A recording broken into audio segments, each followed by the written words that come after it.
हज करने वाले यात्री हैं, उन हज करने वाले यात्रियों को सरकार के द्वारा जब भेजा जाता है तो भेजने में एक कंडीशन ये आती है कि 1,75,000 यात्री ही जाएंगे। तो संभव है कि कुछ लोग ऐसे भी होंगे जो जैक जुगाड़ से जाना चाहते हो। जैक जुगाड़ से अर्थ मतलब क्या हुआ कि भाई साहब अब 1,75,000 में पता नहीं हमारा नंबर आएगा या नहीं आएगा। अब किसी किसी को हमारी आवाज़ बहुत धीरे लग रही है, एक्चुअली धीरे इसलिए लग रही है क्योंकि हम धीरे बोल रहे हैं, है ना।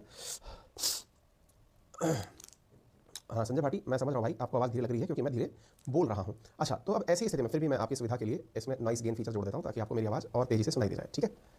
चलिए, तो अब क्या हुआ कि जब हम इस बात को सोचते हैं कि यार हज कमेटी ने ये कहा हुआ है कि केवल 175 ही लोग जा पाएंगे, तो फिर क्या होगा, कुछ लोग जैक जुगाड़ वाले भी होंगे। जैक जुगाड़ से मतलब समझ रहे हैं, जिनके पास में कुछ जानकारी होंगी, नेता नांगड़े जिनके जानने वाले होंगे, तो उनसे वो जुगाड़ लगा करके अपना टिकट पहले ही प्राप्त कर लेते हैं। क्योंकि हर बार आप सोचकर देखिए, इस बार की अगर हम बात बताएं आपको, तो 4 लाख लोगों ने आवेदन किया है। 4 लाख लोगों के आवेदन में से 1,75,000 को जाना है, जा पाएंगे, तो इसका मतलब बाकी सबका क्या होगा, जो नहीं जा पाए उनका क्या होगा। तो ऐसे अपने देश के अंदर एक बहुत तगड़ा सिस्टम क्या होता है, जैसे टिकट कंफर्म नहीं होते तो बोले फलाने का कोटा लगा लो, विधायक जी का कोटा लगा लो, सांसद जी का कोटा लगा लो, उससे हो जाएगा।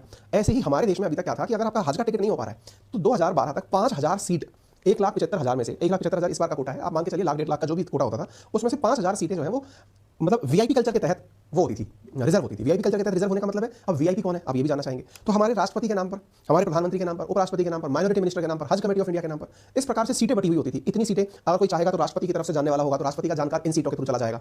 ये सिस्टम इंडिया में हुआ करता था। तो अब ऑब्वियस बात है कि ये वीआईपी कल्चर कुछ लोगों के तो अच्छा हो गया, जिनको फायदा हुआ, लेकिन वास्तविकता में उन लोगों को तो आपने वंचित कर दिया ना, जो लॉटरी के माध्यम से जाना चाहते थे। ऐसी स्थिति में 2012 के अंदर सुप्रीम कोर्ट ने गाइडलाइंस दी थी। सुप्रीम कोर्ट ने कहा था कि हज यात्रा के दौरान ये जो वीआईपी कल्चर है ना, इसको खत्म किया जाए, और खत्म करके इस दिशा में काम भी शुरू हुआ। खत्म करके इस संख्या को 5,000 से 500 तक तो ले आए थे।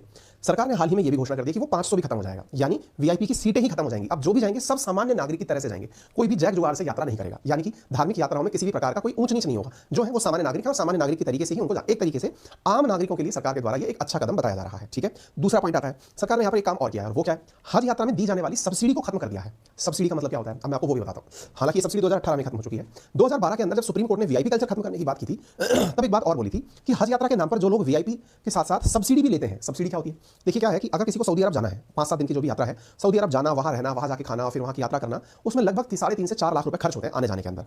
3.5 से 4 लाख रुपए अगर किसी व्यक्ति के खर्च हो रहे हैं, तो सरकार क्या करती थी कि इस खर्च में से कुछ खर्चा खुद वहन करती थी। जैसे हो सकता है एयर फेयर जो किराया लग रहा है, उसमें से कुछ पैसा सरकार ने अपनी जेब से दे दिया।